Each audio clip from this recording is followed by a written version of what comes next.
Kingdoms, kings and an early republic, Janapads and Mahajanapads. Janapads. When a king performed a sacrifice and became recognized as a stronger and more powerful king, his kingdom was called a Janapad. Jana, that is people, and Pad, that is foot. Janapad is the place where people set their foot or settle down. Janapads were the earliest kingdoms in ancient India. Archaeologists have found lots of evidence that tells us how the huts of these people were, what animals they reared, what crops they grew, and how they made pots. Mahajanapads. Some Janapads became stronger, bigger, and more important than others. Those were called Mahajanapads.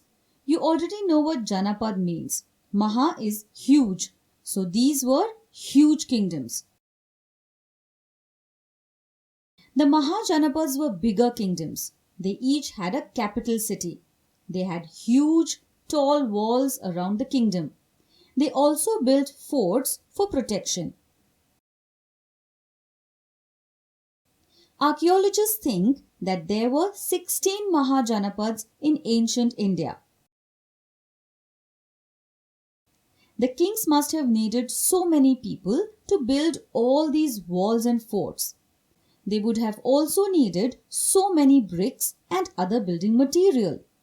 So many people must have been involved in building all of this. If they built so many walls and forts, they obviously also must have soldiers and armies. So, the king would have to have hiring and training for all of them. They also must have been paid salaries and given equipment to fight. So, managing a Mahajanapad needed a lot of work and resources. Resources and work come from the people, and people need to be paid. Where do you think the kings got the money for all this? Taxes. Tax is money collected from the people by the rulers. The rulers decided what fraction of the people's earning they will collect. Paying tax is compulsory. People not paying tax can be punished. Farmers had to hand over 1/6 of what they grew on the farm. Animal herders had to give some part of their animal produce. Craftsmen had to work for certain days of the year for the king. Hunters and gatherers had to provide things from the forest to the king. What do you think would have been provided? Kingdoms, kings and an early republic. Changes in agriculture. The use of iron. By this time, people had discovered iron and how useful it was. Iron is a metal. It is strong and can be given the required shape. Farmers started using iron plows to turn soil. That helped them get better yield for their farms. Better farming techniques. Earlier farmers would just scatter seeds to grow crops. Then they realized that they could grow rice in small beds and transplant it. With this, more crops survived and the farmers got a better yield.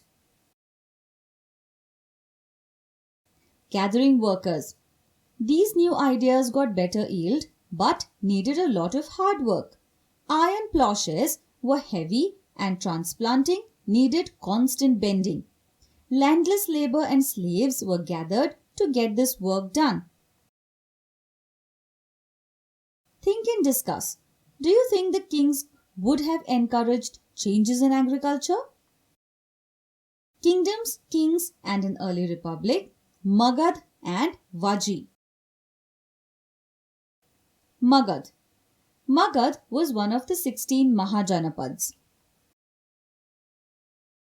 As you can see, it was roughly in the region of Bihar and West Bengal. In the beginning, the capital was Rajagriha. that is Rajgir.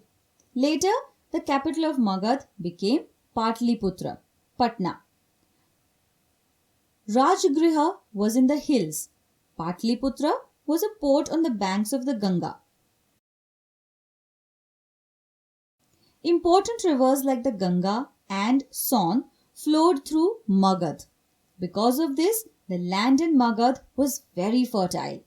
The rivers also helped with transport as they were always flowing with water.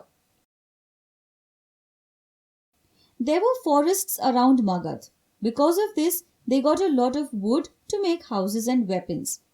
Elephants from the forests were also captured and trained for the army. Different dynasties ruled over Magad. Bimbisar and Ajatashatru were early kings who were powerful rulers. Bimbisar started the expansion of Magad. He also built Rajagriha.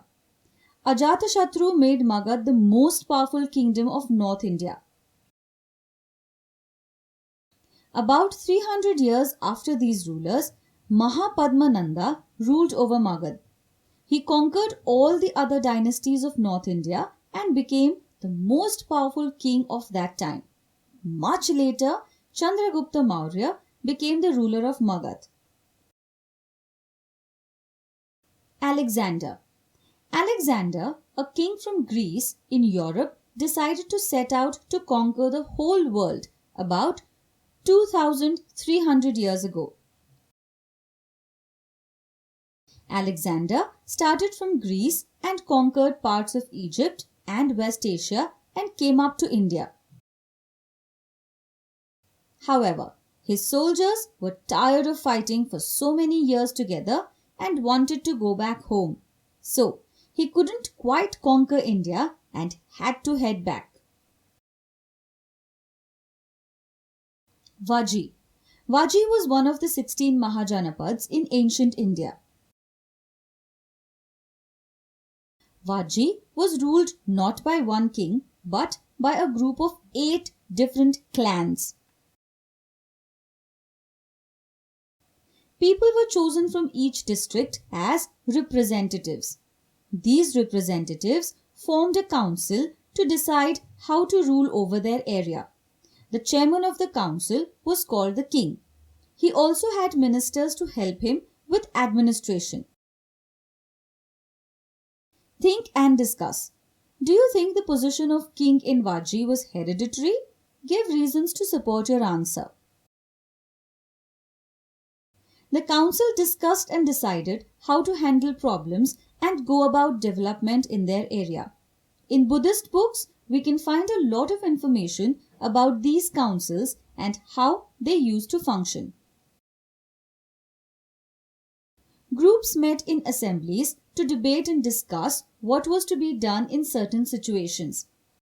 However, women, slaves, and landless labor were not allowed to take part in these assemblies.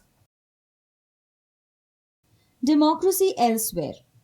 In Greece, about 2500 years ago, people tried to set up a government of the people.